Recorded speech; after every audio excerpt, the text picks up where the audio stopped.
Hello，大家好，歡迎嚟到 Wake and Watch。今日想同大家傾下一個比較敏感，但係真係好重要嘅題目。點解我唔再講方言？我之前都講過2次，先講清楚，我唔係要批評靈恩派，亦都唔係否定聖靈嘅工作，而係想同大家一齊用聖經做尺去量度我哋嘅信仰實踐。我只係想基於聖經，再配合一啲真實案例，同大家誠實咁樣分享我嘅立場同埋思考。帖撒羅尼迦前書5章21至22節嘅原則：凡事查驗，善美嘅要持守，各樣嘅惡事要禁戒唔做。即係話唔係所有屬靈體驗都自動從神而嚟，我哋要用聖經去分辨，揀選真確嘅，遠離有風險嘅。首先，我哋要搞清楚聖經講嘅方言係同而家靈恩派講嘅方言係咪同一樣嘢呢？希臘文呢個字基本嘅意思就係語言或者舌頭。當聖經用呢個字去講聖靈嘅恩賜，指嘅係一個人可以講出自己從未學過嘅已知嘅人類語言。使徒行傳第2章講五旬節，門徒被聖靈充滿，按着聖靈所賜嘅口才講起別國嘅話嚟，各國嘅猶太人都聽見佢哋用自己嘅鄉談。要留意嘅係3個重點：呢啲方言係別國嘅話，係真實存在嘅人類語言。第二，在場嘅人都聽到同埋明白。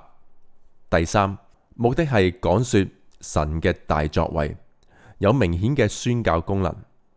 但係而家好多靈恩派實踐嘅私人禱告語言，冇意義嘅音節，冇人識得嘅舌音，同聖經記載有本質上嘅分別。保羅喺哥林多前書14章對方言恩賜有非常清晰嘅規範。等我同大家重溫幾節關鍵嘅經文。哥林多前書14章2節，說方言嘅原唔係對人講，係對神講，因為冇人聽得出嚟。如果冇人明白呢啲方言，就唔好為咗造就教會。第4節，說方言嘅係造就自己，作先知講道嘅先係造就教會。個人嘅造就唔可以取代教會建造。第13至14節，說方言嘅就當求着能翻出嚟。我若用方言禱告，係我嘅靈禱告，但我個腦冇果效。悟性同埋靈性必須並重，唔可以放棄理性。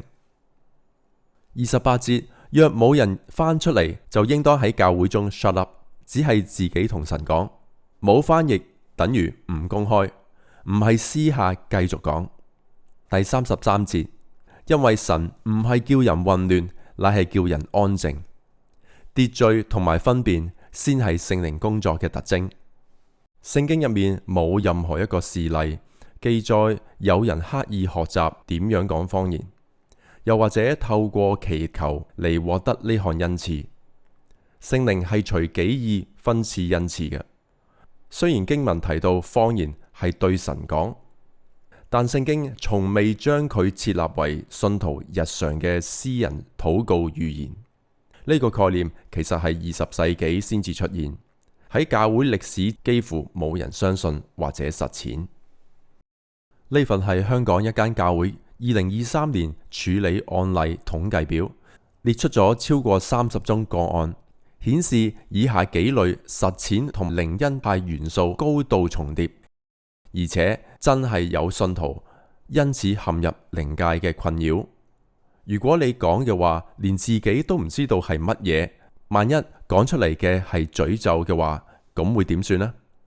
如果連自己講嘅嘢自己都唔知道嘅內容，點樣確保我哋所講嘅嘢係榮耀神，而唔係被邪靈利用呢？基於以上聖經嘅原則同埋現實嘅觀察，我個人選擇唔追求、唔強調、唔鼓勵說方言嘅實踐。原因如下：第一個原因，聖經冇話說方言係得救或者聖靈充滿嘅必要條件。喺以弗所書1章13至14節講得好清楚，你們既聽見真理的道，就受了所應許的聖靈為印記。聖靈嘅印記係神俾信徒嘅保證，信心係領受呢個印記嘅途徑，並非某種特殊經驗。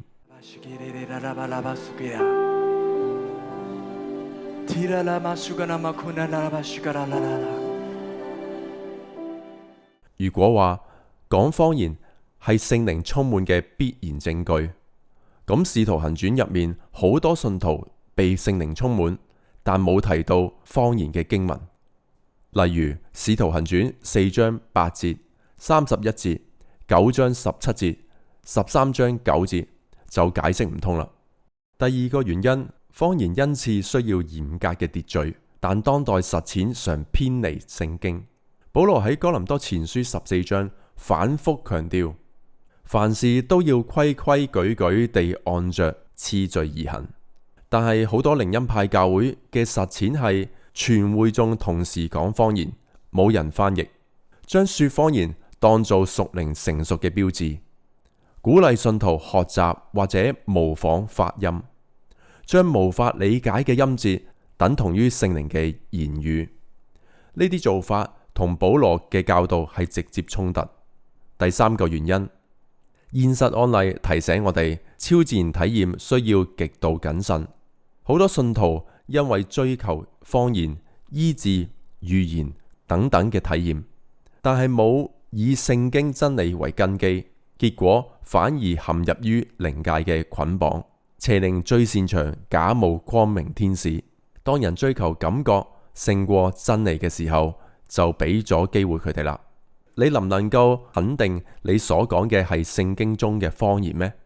定係只係出於心理暗示、群眾嘅壓力，甚至係靈界嘅假冒呢？第四個原因，我更加重視可驗證、可傳承、可教導嘅屬靈成長。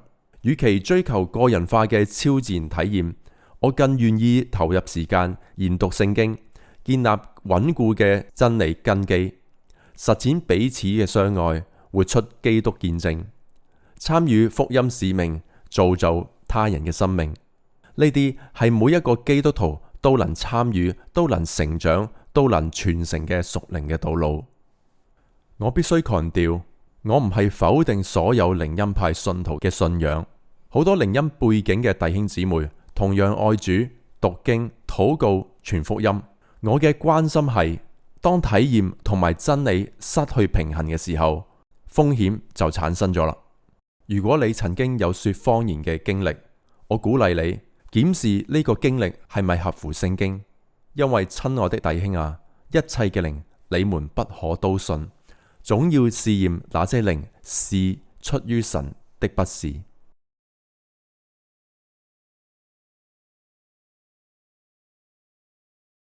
親愛嘅弟兄姊妹，信仰嘅根基唔係在於我經歷咗啲乜嘢，而係在於基督為我成就咗啲乜嘢。基督耶穌降生為要拯救罪人，呢句話係可信嘅。我哋唔需要靠說方言嚟證明自己屬靈，亦都唔需要靠一啲特殊嘅超自然體驗嚟確認神嘅愛，因為基督嘅十字架已經足夠，聖經嘅真理已經完備，聖靈嘅內住已經確據。願我哋都喺真道上同歸於一，認識神嘅兒子，得以長大成人，滿有基督長成嘅新娘。我哋做一個禱告。親愛嘅主耶穌，多謝你賜下聖靈，成為我哋腳前嘅燈，路上嘅光。求你幫助我哋喺追求屬靈成長嘅道路上，唔好以體驗嚟取代真理，唔好以感覺嚟取代信心。保守我哋嘅心勝過保守一切，因為一生嘅果效係由心發出。求你賜俾我哋分辨嘅靈，讓我哋能夠試驗邊啲靈係出於神嘅不是。賜俾我哋有謙卑嘅心，讓我哋願意喺真理面前調整自己。賜俾我哋愛心，讓我哋能夠以溫柔敬畏嘅心同唔同立場嘅弟兄姊妹相處。奉主耶穌基督嘅名祈禱，阿門。多謝大家一直支持 Wake and Watch， 多謝收看，下集見，拜拜。